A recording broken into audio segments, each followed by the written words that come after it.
मत्स्य अवतार भगवान विष्णु के प्रथम अवतार है। एक राक्षस ने जब वेदों को चुराकर सागर की अथाह गहराई में छुपा दिया, तब भगवान विष्णु ने मत्स्य रूप धारण करके वेदों को प्राप्त किया और पुनः जीवन का निर्माण किया।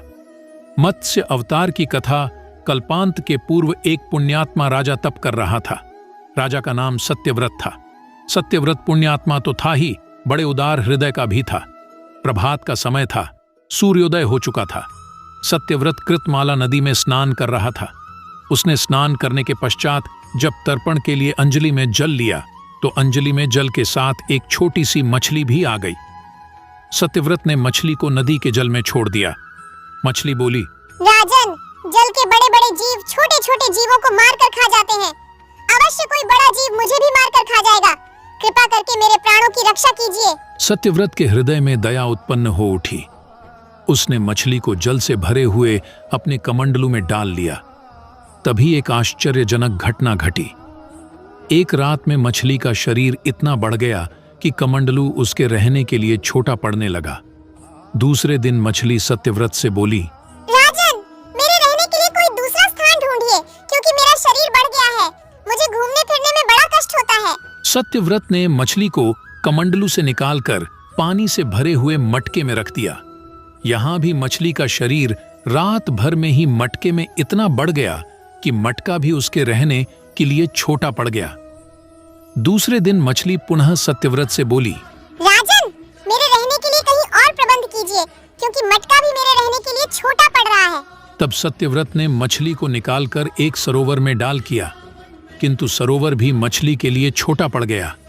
इसके बाद सत्यव्रत ने मछली को नदी में और फिर उसके बाद समुद्र में डाल दिया।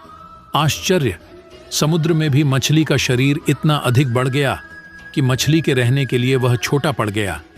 अतः मछली पुनः सत्यव्रत से बोली, राजन, यह समुद्र भी मेरे रहने के लिए उपयुक्त नहीं है।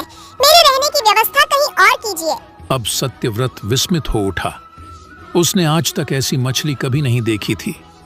वह विस्मय भरे स्वर में बोला, मेरी बुद्धि को विस्मय के सागर में डुबो देने वाले आप कौन हैं? मत्स्य रूपधारी श्रीहरि ने उत्तर दिया, राजन, हयग्रीव नामक दैत्य ने वेदों को चुरा लिया है। जगत में चारों ओर अज्ञान और अधर्म का अंधकार फैला हुआ है। मैंने हयग्रीव को मारने के लिए ही मत्स्य का रूप धारण किया है। आज से 7वें दिन पृथ्वी प्रलय के चक्र में फिर जाएगी।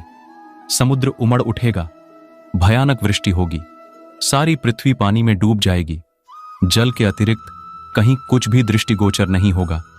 आपके पास एक नाव पहुंचेगी। आप सभी अनाजों और औषधियों के बीजों को लेकर सप्तऋषियों के साथ नाव पर बैठ जाइएगा। मैं उसी समय आपको पुनः दिखाई पड़ूंगा और आपको आत्म तत्व का ज्ञान प्रदान करूंगा। सत्यव्रत उसी दिन से हरि का स्मरण करते हुए प्रलय की प्रतीक्षा करने लगे। 7वें दिन प्रलय का दृश्य उपस्थित हो उठा। समुद्र भी उमड़कर अपनी सीमाओं से बाहर बहने लगा। भयानक वृष्टि होने लगी। थोड़ी ही देर में सारी पृथ्वी पर जल ही जल हो गया। संपूर्ण पृथ्वी जल में समा गई। उसी समय एक नाव दिखाई पड़ी। सत्यव्रत सप्त आशियों के साथ उस नाव पर बैठ गए। उन्होंने नाव के ऊपर संपूर्ण अनाजों और औषधियों के बीज भी भर लिए। नाव प्रलय के सागर में तैरने लगी। प्रलय के उस सागर में उस नाव के अतिरिक्त कहीं भी कुछ भी नहीं दिखाई दे रहा था।